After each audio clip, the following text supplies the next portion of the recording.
নমস্কার বন্ধুরা, তোমরা কেমন আছো? আশা করি ভালোই আছো। মিষ্টু রান্নাঘরে তোমাদের স্বাগত জানিয়ে শুরু করছি আমার আজকের রেসিপি। আমার আজকের রেসিপি হলো জাপানি পুঁটি মাছের তেল ঝাল। এই জাপানি পুঁটি মাছের তেল ঝাল কীভাবে রান্না করছি তা দেখার জন্য তোমরা পুরো ভিডিওটা দেখতে থাকো। আশা করি তোমাদের কাছে ভালো লাগবে। মাছটা রান্না করার জন্য এখানে আমি নিয়েছি জাপানি পুঁটি মাছ। এটা আমরা জাপানি পুঁটি মাছ বলি, তোমরা কি বলো তা অবশ্যই জানাবে। প্রথমে আমি গ্যাসে একটা কড়াই বসিয়ে দিয়ে দিলাম সর্ষের তেল। রান্নাটা আমি সর্ষের তেলেই করব, এর জন্য আমি এখানে সর্ষের তেল দিয়ে দিলাম। তেলটা গরম হতে হতে এইদিকে আমি মাছগুলির মধ্যে পরিমাণ মতন হলুদ আর পরিমাণ মতন নুন নিয়ে মাছগুলি মেখে নেব। এখানে আমি মাছের মধ্যে হলুদ আর নুন দিয়ে দিলাম। নুন হলুদ দেওয়ার পর এখন আমি মাছগুলি ভালোভাবে মেখে নেব। মাছগুলি মাখা হতে হতে এদিকে তেলটাও গরম হয়ে গেছে। এখন আমি মাছগুলি ভেজে নেব। মাছগুলি মাখা হয়ে গেছে। এখন আমি একে একে সবগুলি মাছ কড়ার মধ্যে দিয়ে দেব। মাছগুলি দেওয়ার আগে এই গরম তেলের মধ্যে সামান্য পরিমাণ নুন দিয়ে দিলাম। মাছ ভাজার আগে এই গরম তেলের মধ্যে সামান্য পরিমাণ নুন দিয়ে তারপর তেলটা খুন্তি দিয়ে নাড়িয়ে তারপর মাছগুলি ভেজে নিলে মাছগুলি কড়ার মধ্যে লেগে যায় না। এই সাধারণ কড়ার মধ্যে রান্না করতে গেলে তোমরা অবশ্যই এই গরম তেলের মধ্যে সামান্য পরিমাণ নুন দিয়ে তারপর মাছগুলি ভেজে নেবে, তাহলে মাছগুলি খুব সুন্দরভাবে উল্টে যায় আর মাছগুলি কড়ার মধ্যে লেগে যায় না। এখানে আমার মাছগুলি দেয়া হয়ে গেছে। মাছগুলি এপিট ওপিট উল্টে ভেজে নিয়েছি। এখন আমি মাছগুলি প্লেটে নামিয়ে নেব। এই তেলের মধ্যেই এখন আমি বাকি মাছগুলি ভেজে নেব। এর জন্য এই তেলের মধ্যে এখন আমি বাকি মাছগুলি দিয়ে দিচ্ছি। আমি যেভাবে এই মাছটা রান্না করছি এভাবে তোমরা একবার রান্না করে দেখো, দেখবে খেতে খুব ভালো হয়।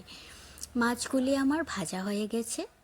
এখন আমি বাকি মাছগুলিও প্লেটে নিয়ে নিচ্ছি। এই তেলের মধ্যে এখন আমি আরও কিছু পরিমাণ তেল দিয়ে দেব। মাছটা ফোড়ন দেওয়ার জন্য এখন আমি এই তেলের মধ্যে আরও কিছু পরিমাণ তেল দিয়ে দিলাম। রান্নাটা সর্ষের তেলেই করব, এই জন্য সর্ষের তেলই দিয়ে দিলাম। তেলটা গরম হয়ে যাওয়ার পর এখন আমি এই তেলের মধ্যে দিয়ে দিচ্ছি পেঁয়াজ কুচি। এখানে আমি দুটো পেঁয়াজ কুচি করে দিয়ে দিয়েছি। পেঁয়াজ কুচিগুলি তেলের মধ্যে দেওয়ার পর হালকা নেড়ে চেড়ে এখন আমি এই পেঁয়াজ কুচির মধ্যে সামান্য পরিমাণ নুন দিয়ে দেব, যাতে পেঁয়াজগুলি নরম হয়ে যায়।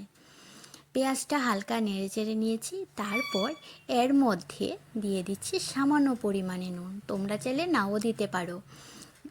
এখানে পেঁয়াজের মধ্যে নুনটা দিয়েছি, এর কারণ হলো নুনটা দেওয়ার ফলে পেঁয়াজটা নরম হয়ে আসবে আর পেঁয়াজ ভাজাটা তাড়াতাড়ি হয়ে যাবে।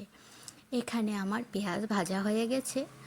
এখন আমি এর মধ্যে দিয়ে দেব পেঁয়াজ বাটা। এখানে আমি 1.5 চামচ পেঁয়াজ বাটা দিয়ে দিলাম। পেঁয়াজ বাটা দেওয়ার পর এখন আমি পেঁয়াজ বাটাটা ভেজে নেব। পেঁয়াজ বাটাটা যখন ভাজা হয়ে যাবে তখন আমি এর মধ্যে একে একে সব মশলা দিয়ে দেব। পেঁয়াজ বাটাটা ভাজা হয়ে গেছে। এখন আমি এর মধ্যে দিয়ে দিচ্ছি জিরে আর ধনে বাটা। এখানে জিরে ধনে বাটা আমি একসাথে বেটে নিয়েছি। এখানে জিরে ধনে বাটা 1 চামচ দিয়েছি। তারপর দিয়ে দিলাম এখানে কাঁচা লঙ্কা বাটা। এখানে আমি কাঁচা লঙ্কা বাটা 2 চামচ দিয়ে দিয়েছি। ঝালটা তোমরা তোমাদের প্রয়োজন মতন কম বেশি দিতে পারো। তারপর দিয়ে দিলাম এখানে 1/2 চামচ রসুন বাটা।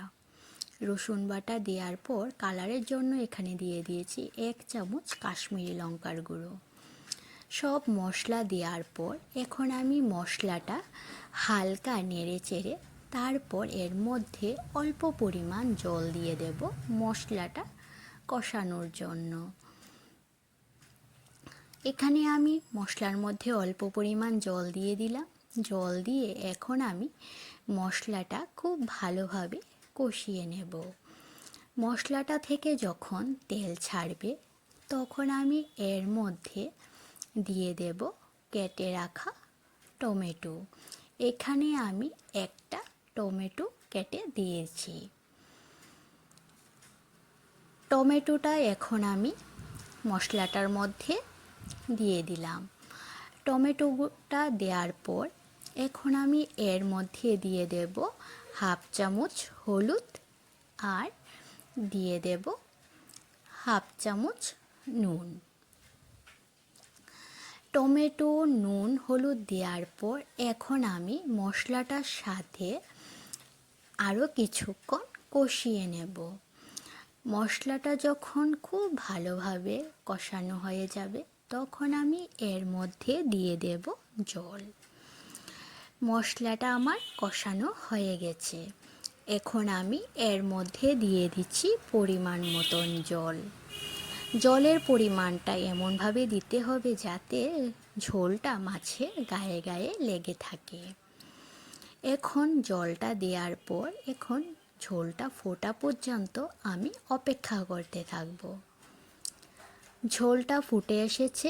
এখন আমি এর মধ্যে দিয়ে দিচ্ছি ভেজে রাখা মাছগুলি। মাছগুলি দেওয়ার পর আর 3-4 মিনিটের মতন রান্না করলে আমার রান্নাটা হয়ে যাবে।